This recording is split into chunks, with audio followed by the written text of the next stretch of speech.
Good morning. It is Phoenix Amore, TGIF. I am going to basically share with you a situation in which I want to get really intricate with the details on this particular. It's not even a dream. It's a cleansing. Now let me explain this to people. If you recall, a long time ago when I had the dream about that cop that I did not know, this lady who happens to be she likes cage fighting, right? But in the dream, I was sent and I saw this entity, right, with this sick lady there. And I asked the lady, do you want me to help you fight it? So I understand what that meant because it was like this lady was looking sick. And later, when I talked to the lady, if you remember, even though she's cage fighter, healthy and all that, she had been sick and usually isn't sick. This same person also had just cleaned out or gone to a haunted house that a family moved out of because all kind of crazy stuff was happening. So that entity was clearly something that had followed her to her house, and then now she was literally physically ill. Where am I going with this?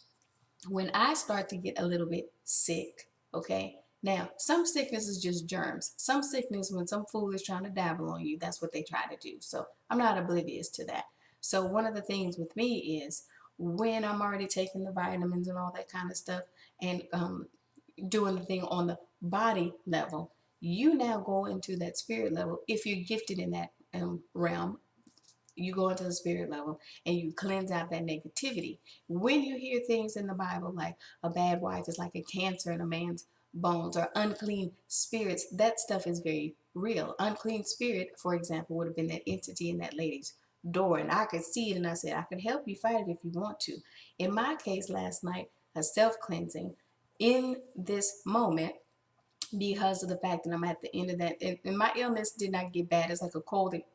I always catch them right in the beginning. But once I know, okay, this is still some witch or some fool trying to dabble on some level, I go to that spirit level. And sure enough, that validation comes in the fact of what I'm seeing. So I'm sitting on a couch or somewhere and I start going into a prayer mode and I could feel this pain coming out of me.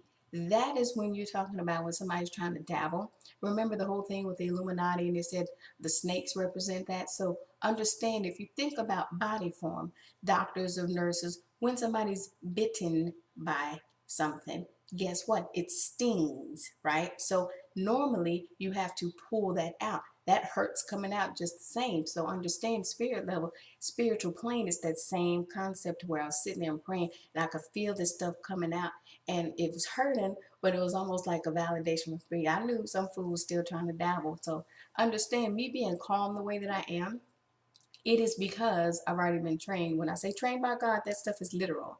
So understand, the calmness comes in somebody who is trained to basically be very skilled at what they call spiritual warfare. That's like a natural instinct for me, like, okay, let me do this on spirit level. Understand, mind, body, spirit, God, right? Mind, body with Jesus, and then Holy Spirit. So that body realm, understand, is where you treat yourself with the vitamins and all that kind of stuff. Spirit realm is a little bit different. Remember what I'm saying to you guys.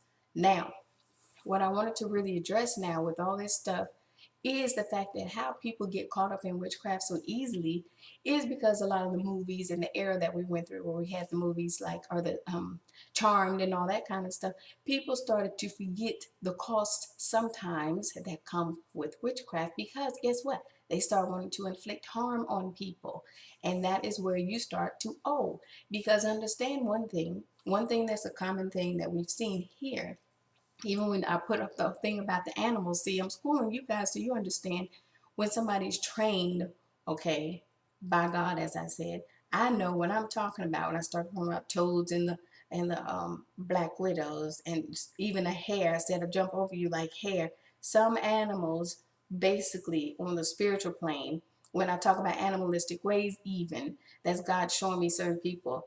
And certain animals represent more of a witchcraft aspect to things. That's what you have to remember. Okay, so alligators, that's the Leviathan. So all this stuff, when I know I'm seeing certain things the way that I know exactly what it is that I'm seeing. So that's the cool thing about that. So as I continue to kind of school people on this subject, that's the warning that I have for people. It's too easy, and you guys don't understand sometimes that concept of when you owe.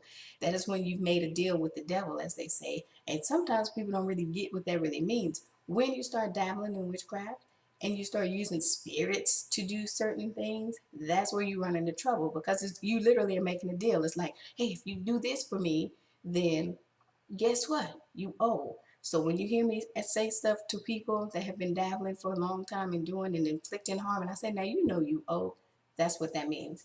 Take care.